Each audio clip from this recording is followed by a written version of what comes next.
সুপ্রিয় দর্শক, আসসালামু আলাইকুম। আজকে আমি মাত্র 10 মিনিটে চা তৈরি হওয়ার আগেই একটি ডিম আর ময়দা দিয়ে মচমচে নাস্তা বা পিঠার রেসিপি শেয়ার করব। এই নাস্তা বা পিঠা তৈরি করে 1 মাস পর্যন্ত সংরক্ষণ করে খাওয়া যাবে। তাহলে এই মচমচে মজাদার নাস্তা বা পিঠার রেসিপিটি শুরু করা যাক। প্রথমে একটি মিক্সিং বোলে নিয়ে নেব একটি ডিম,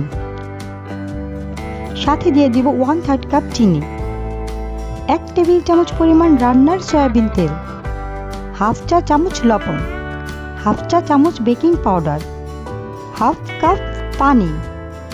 এখন সবগুলো উপকরণ একটি কাঁটা চামচের সাহায্যে মিশিয়ে নেব।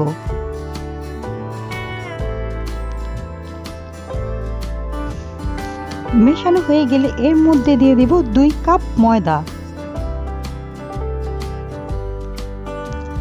এখন আবারও কাঁটা চামচের সাহায্যে ময়দার মিশ্রণটি খুব ভালোভাবে মিশিয়ে নিতে হবে।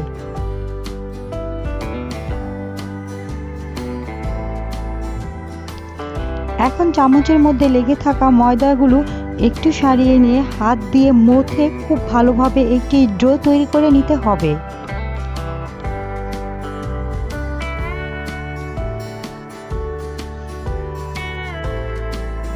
এই পর্যায়ে ডোটি তৈরি হয়ে গেছে। এখন একটি বোর্ডের উপর নিতেই হবে।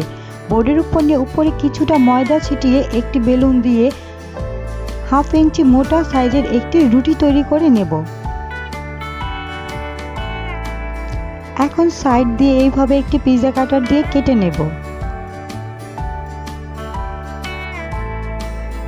এখন লম্বালম্বি ভাবে কেটে নেব।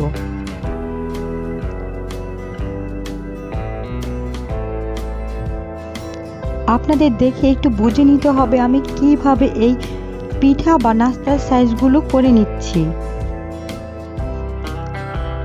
এখন একটি পিৎজা কাটার দিয়ে এইভাবে কোনাকুনি ভাবে আমি নাস্তা বা পিঠা শেপগুলো দিয়ে দিচ্ছি।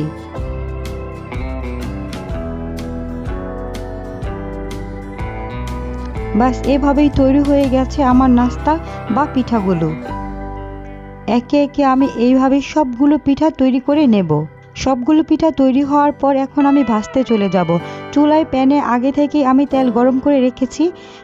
এখানে আমি অনেকগুলো পিঠা বা নাস্তা একসাথে ভেজে নিতে পারবো। 2-1 মিনিট ভাজার পর আমি নাস্তাগুলো বা পিঠাগুলো উল্টে দিচ্ছি।